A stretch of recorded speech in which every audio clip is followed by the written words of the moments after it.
Washington/New York, Reuters, President Donald Trump brushed off the first indictments in the probe of his campaign's ties to Russian election meddling, but the charges sent a clear signal to the White House and other Trump associates: Robert Mueller means business. By going after Trump's campaign manager and another aide on money laundering charges and securing a guilty plea from a third campaign advisor, the special prosecutor showed he would delve deeply into the past in search of criminal activity and use his broad powers aggressively. That left some Trump associates worried about what or whom Mueller would target next, despite the White House's public dismissal of the developments as unrelated to the president and his campaign. They're flexing their muscles for anybody that they approach in this investigation and letting them know we really mean it, said former federal prosecutor Patrick Cotter. So if we come to you, you should talk to us. Manafort didn't, and look what happened to him.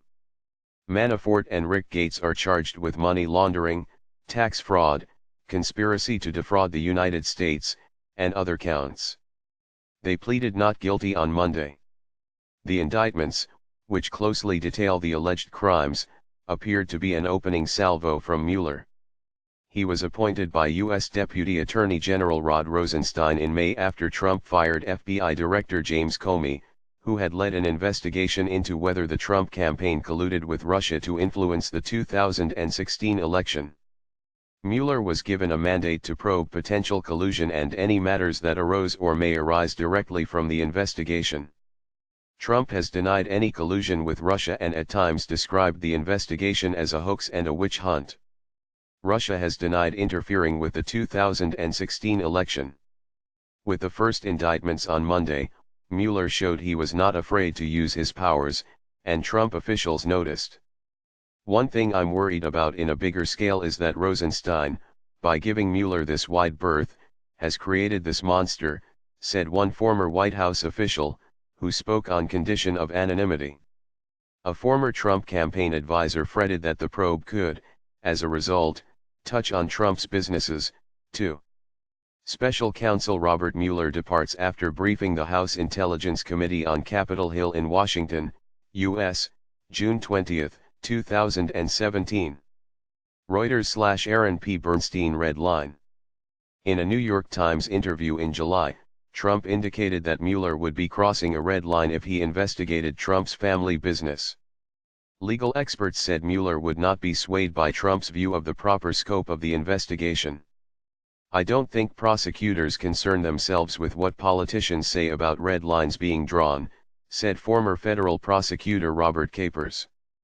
Jens David Olin, a professor of criminal law at Cornell Law School, said Mueller could be targeting alleged financial crimes by Manafort and Gates to gain their cooperation and uncover wrongdoing elsewhere. A number of lawyers said the guilty plea of George Papadopoulos, announced by Mueller's team on Monday, could ultimately provide a closer link to the campaign and pressure others to open up. While the charges against Manafort and Gates were not related to their campaign work, Papadopoulos admitted he lied to the Federal Bureau of Investigation about his contacts with foreign nationals he believed to be tied to the Russian government while he was a campaign advisor. Prosecutors said they arrested Papadopoulos in July and that he was cooperating with the government. God knows what this guy's going to say now, said the former Trump campaign advisor. Since he's cooperating, he could set any perjury traps up for others.